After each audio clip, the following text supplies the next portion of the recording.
Hey there, how you doing? Charlie Winters here with horse racing tips for Thursday, the 11th of July. Well, happy birthday, Mum. It's a birthday today, so you can give me a like, please, for my mum. Very odd introduction. So, it's a very early video. For those that followed me in with the England to reach the final, fingers crossed tonight. I don't know how many people went in, maybe the odd one. But I have tipped it from, what was it? Was it before they qualified? I think it was, weren't it? There's another video where I'll explain my reasons, and it isn't because they're a good team, and I'm sure you'll realise my reasons behind it. They may well be wrong. I've been wrong already about the England-Germany final, but so fingers crossed. I've had a few tasty bets for me anyway. I'm not a big better on England to reach the final. Was it 11 to 4, 5 to 2, 2 to 1, and I think I've had them at 11 to 8. I think something like that. So hopefully they reach the final. I haven't placed this horse racing bet yet, but I will be doing very shortly. So in my opinion, they've got some of these prices wrong, and I don't think there's a single price I've gone for under 20 to 1.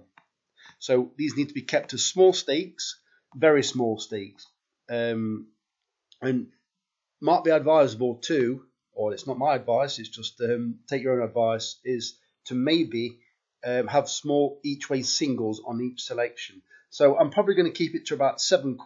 So it's probably going to be, hold on, I'm still here, hold on. It's probably going to be something, it might be about £8 in the end. So I'll probably have a 10 pence each way, look 15, taking the prices, 10 pence each way, look 15, leaving the prices. Probably something small like a 25 pence each way accumulated, because the prices, it might even tell you when you put the bet on, you might only need to put a 5p one on to bring the maximum ceiling for the payout. But let me get into it. I'm boring you now, but yeah, I would add some very small each way singles too. So the nap of the day, yes, it's the first selection. Come on, Charlie. So it's Braveheart Boy at 25 to 1 in the 245 at Carlisle, paying 4 places instead of 3. This one keeps losing its chance at the start. Hopefully it doesn't happen tomorrow.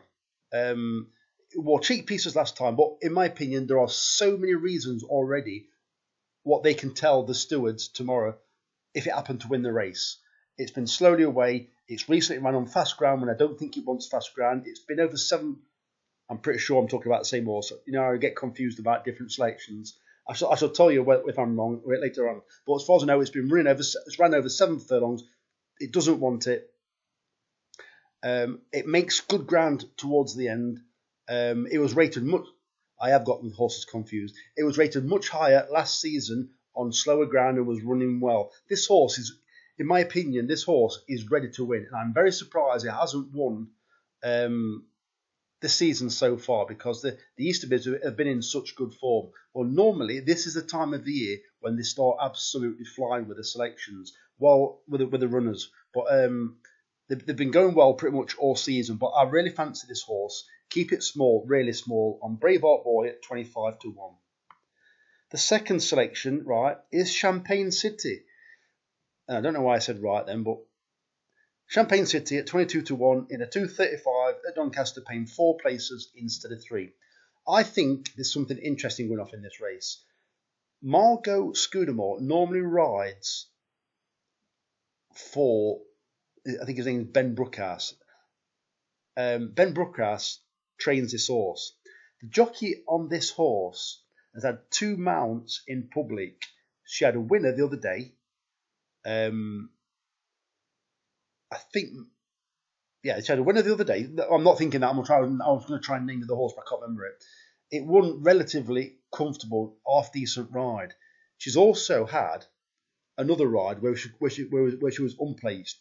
She was beaten, I think it was 2.5 lengths. So she's had 2 rides, a winner, and beaten 2.5 lengths. Might be wrong, could be 3, but she wasn't beaten far.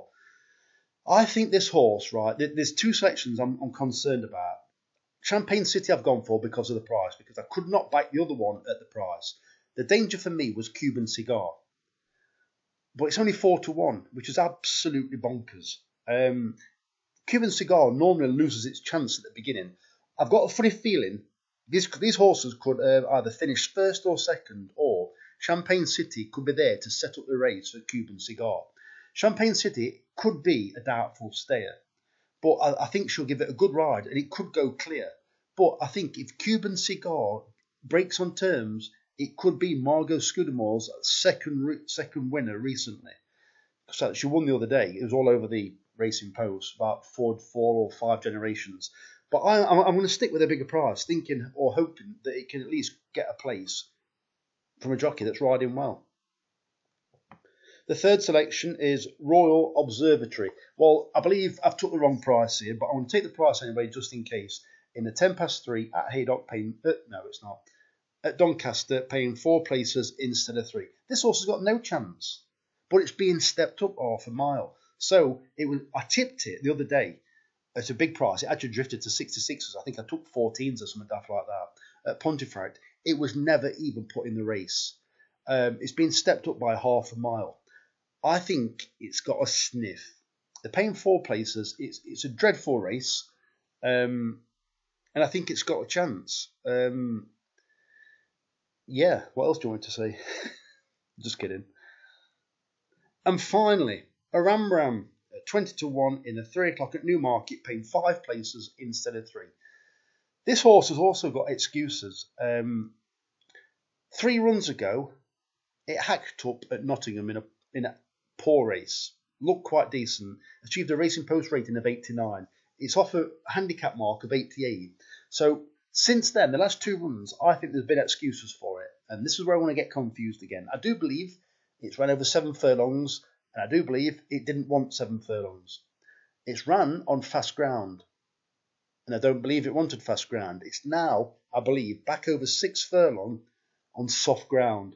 I think a Ram at Newmarket could be an interesting shot, and I don't think it is a 20-1 chance. Don't get me wrong, I've said that before, and they've returned hundreds. But those are my 4 selections. So we've gone for 20s, 22s, 22s, and 25s. I think Braveheart Boy, I don't think you'll see 25s for very long. I think it should be in my opinion, no bigger than 12s. Champagne City, about that price, or maybe drift. Royal Observatory, you'll probably get hundreds if I'm being honest, but I'm leaving that in case I'm wrong. And a Ram, I think you'll get anywhere from 16s to 25s, I think, on the off. So that's my idea of Thursday's racing. So if you give me a like, or a subscribe, or a share. Anyway, I'm off. The very best of luck. Charlie Winters, let's shout that, reached to the final bet that I've had on We England and have a nice return. So the very best of luck. Charlie Winters, over and out. Cheers, mate.